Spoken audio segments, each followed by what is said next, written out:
다시 한번 여쭤볼게요. 부동산 중개업을 하는 입장에서 손님한테 손님을 응대할 때, 그리고 손님한테 물건을 소개할 때 가장 중요한 포인트, 첫 번째가 뭐라고 생각해요?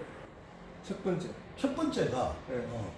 고객의 네. 니즈, 고객 니즈, 니즈에 맞춰 물건을 소개한다. 예.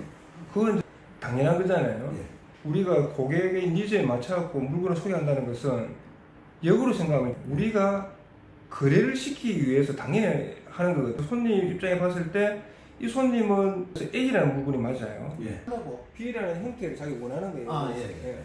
그러면은 우리가 객관적으로 봤을 때 이 사람은 이런 물건이 맞는데 이 사람은 이런 물건을 소개를 해달라고 하잖아요. 예.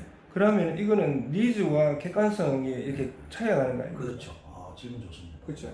아, 질문 예. 상당히 좋은데. 맞잖아요. 예. 이 고객의 니즈를 파악해갖고 물건을 준다는 이야기는 예. 정확하게 말하면 우리 입장으로 손님한테 물건을 소개하는 거예요. 예. 맞죠, 그죠? 예. 근데 객관적으로 봤을 때 그 손님한테는 이런 물건을 가져가야 되는 거예요. 예. 그죠? 예. 그럼 고객의 니즈를 파악하고 그대로 갖다 준다는 것은 옳은 중개가 안 되잖아요, 그죠? 맞죠, 그죠? 그렇다 이야기할 수는 있는데 예. 현실은 예. 현실은 그럴 수밖에 없다는 걸 예. 손님한테 충분히 설명을 하고 납득을 시켜서 계약 성사에 이르는 게 그게 이제 중개업자의 역할이죠. 예. 어느 자리에서 내가 식당을 하고 싶어요. 예. 그리고 식당에도 종류가 많을 거 아니에요. 예. 그 예를 들어 국밥집을 한다. 예. 국밥집을 하는 사람 입장에 봤을 때는 여기가 좋은 자리야. 예. 근데 이 사람 저 자리 말고 이런 데를 원해. 그렇지. 그죠? 그러면은 우리가 부동산을 오랫동안 해봤기 때문에 예. 저희가 국밥집 해갖고는 성공하기 쉽지가 않을 것 같아. 근데 이 사람 이걸 원해요. 예. 고객의 니즈를 맞춰버리게 되면은 우리가 객관적으로 봤을 때 소개를 시켜주면 안 되잖아요, 그죠? 그렇죠. 예, 고객의 니즈를 맞춘다는 말은 맞기도 하고 틀리다는 말이죠. 그렇죠. 그죠? 이게 이제 이런 걸 우리가 이제 컨설팅이라고 부르기도 하고, 그리고 또 우리가 또 부동산으로서 단순하게 중개를 통해서만 돈을 벌려고 하는 목적을 떠나갖고 손님한테 가장 맞춘다는 뜻이거든요. 그 고객의 니즈를 맞춘다는 것도 좀 이렇게 두 가지로 좀 이렇게 갈라진다 이거죠. 예. 이렇게 결정을 최초에는 중개업자가 목표로 하는 지점과 손님이 필요로 하는 지점이 다를 수는 있는데 네. 서로 대화를 하고 네. 하다 보면 좀 좁혀지고 하다 보면 어느 정도 결정이 날 때는 좀 순조롭지 않을까 그런 생각을 당연히 하죠. 네. 말씀 그대로 이제 중개업자의 전문성이라는 것도 절대 무시해서는 안 되고 그렇죠. 네, 그런 부분들이 있습니다. 이사님 어떻게 생각하세요? 이사님은 물건을 소개한다 할 때 일단 중개를 담당한 사람으로서는 네. 그 사람의 주관, 네. 그 자기의 지역이나 그 색깔을 네. 위임을 받은 거기 때문에 네. 자기의 주관을 먼저 얘기를 하고 네. 의뢰인의 의도라든지 의향 이런 건 나중에 음. 이래 전해듣는 게 더 빠른 방법이 아닐까 그런 생각을 해요. 중개업의 이제 본질을 이제 제가 이제 먼저 한번 이야기를 하려고 그랬는데, 제가 이제 부동산을 그래도 꽤나 많이 했어요. 20년 가까이 했으니까. 저 같은 경우는 투자 쪽으로 투자 손님을 많이 저는 상대를 했잖아요. 했는데 부동산 경기가 오르고 내리고를 미리 예측할 수 있는 사람은 거의 없다고 보면 되거든요. 맞추는 사람은 있잖아요. 실제로 맞추는 게 아니에요. 계속 안 좋다고 이야기를 하니까 결국은 나중에 안 좋아지는 것이고, 또 어떤 사람은 좋다고 계속 이야기를 하다 보니까 좋아지는 거거든. 둘 다 틀린 거거든요. 그러니까 아무도 예측할 수 없는 거예요. 그래서 이제 내가 부동산 이렇게 쭉 하면서 느낀 게 뭐냐면은, 이제 투자 쪽을 만약에 포인트 잡는다 치면은 제일 중요한 게 먼저 물건에 대한 어떤 안전성에 대한 생각을 내가 가지게 됐거든요. 그 옛날에는 막 물건을 좋은 거 소개시켜갖고 막 파는 거에 이제 이렇게 막 했는데, 어느 정도 지나가다 보니까 이제 보이지 않는 또는 내 눈에만 보이는 어떤 위험성 있잖아요.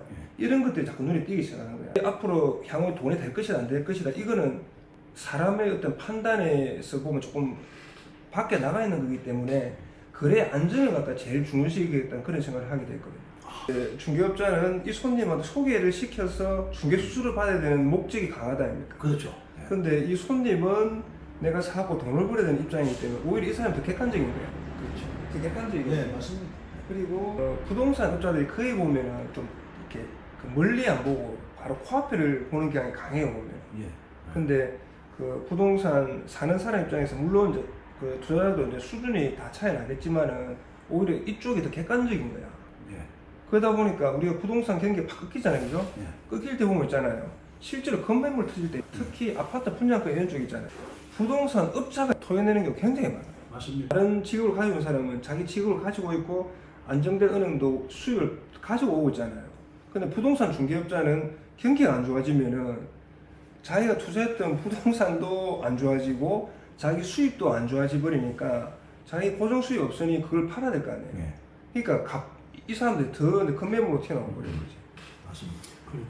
그러니까 이 부동산의 안전성을 강조하시는데 부동산의 안전성하고 투자성은 항상 네.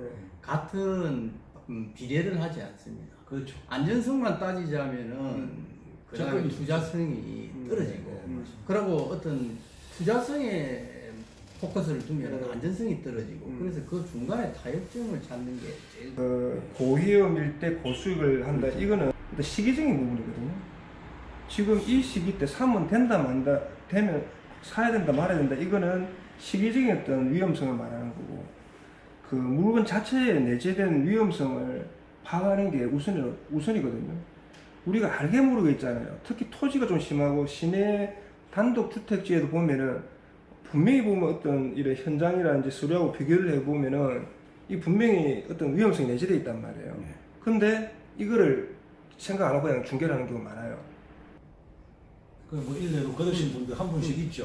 그 옛날에 그 저기 그 경리했던 실명은 안 됩니다. 실명 안 되시는 그 예를 들어서 그때 원룸 부지를 자기 중개를 해달라고 자기 물건을 가져왔어요. 예. 그러고 하는데 보니까 좀 이상한 거야.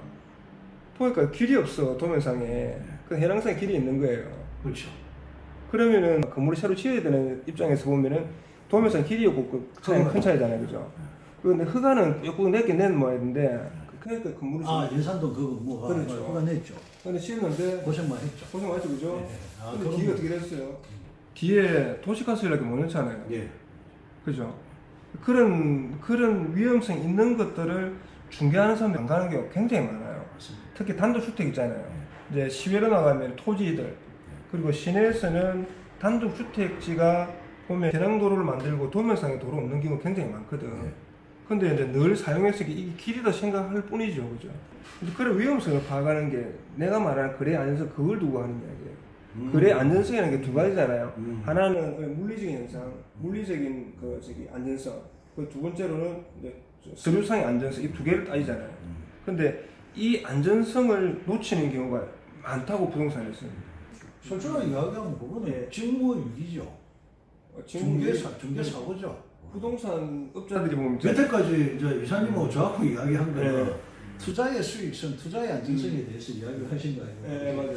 진행자가 조금 그죠. 그러니까 내가 좀 이쪽으로 아니 내가 질문을 처음에 던진 게 부동산을 중개를 할 때 예. 제일 먼저 봐야 될 게 거래의 안전성을 먼저 따지고 맞습니다. 그건. 그 다음에 투자 컨설팅에 들어가는 거죠. 예. 그러니까 순수로 봤을 때는 방금 이게 첫 번째고 예. 두 번째 이거 검토가 나오고 나서 그 다음에 이렇게 가는 거잖아요. 예. 근데 우습게 부동산 중개하는 사람들이 첫 번째를 간과하는 게 굉장히 많아요. 그 어떤 사고 터지게 되면 있잖아요. 중개업자들 많이 다치잖아요. 그렇죠. 그 중개업자 다친다는 이야기는 그 물건을 거래했던 당사자들도 재산상 피해를 입는다는 거거든. 그런 거를 보니까 부동산 하면서 막 이게 돈이 되니까 막 주고하면서 막 이렇게 하는데 실제로 뭐 기본 안 따지게 갖고 된 경우가 굉장히 많아요. 맞습니다. 그러니까 이제 부동산에 보면은 그 대법원 판례들이 많이 나온다 아닙니까? 예. 거기 보면은 별의별 그 판례가 많잖아요. 우리가 봤을 때 말도 안 되는 것들이 막 보면 판례에 많아요. 그거 보니까 있잖아요. 중개하는 사람이 진짜 중개 잘 해야 된다는 생각이 드는 거야. 맞습니다. 말씀하셨죠? 가장 기본을 잘 안 지킨다고 말했잖아요. 그렇죠. 이 가장 기본이 뭐냐면 거래 안전성이 확보되는지 안 되는지를 이거를 먼저 확인하고 거래를 해야 되는데 대부분 이걸 건너뛰어 버려요. 한 번쯤 짚어주고 확인을 해야 되는데 그거 없이 거래를 하는 경우가 많다는 거지. 거래 안전성 우리가 중개하는 게 그거잖아요. 고객이 우리한테 중개 의뢰를 하는 것은 법적인 어떤 이런 물건적인 하자에 대해서 모든 걸 우리한테 한번 거치고 싶어서 하는 건데 이걸 안 하고 중개를 하는 경우가 다반사다지, 그렇지? 이게 잘못돼 버리면은 이게 돈이 되고 안 되고를 떠나서 이미 첫 번째 단추가 잘못 끼어져 버리기 때문에 결국은 이 돈이 된다 안 된다는 의미가 먼저 세 번째 단추는 예, 의미가 없지. 무식하게 되거든요. 이거죠. 그뭐 사회자가 질문을 하고 끝에 이제 정리도 다 해보고 이렇게 두 사람은 바로 앉아있는 교육받는 것도 아니고 아니 그래서 내가 물어본 거야. 아 좋네 참 예. 좋은 시간이고 오늘 여기까지 예, 오늘 여기까지 하십시오. 아 상당히 알찬 시간이었습니다.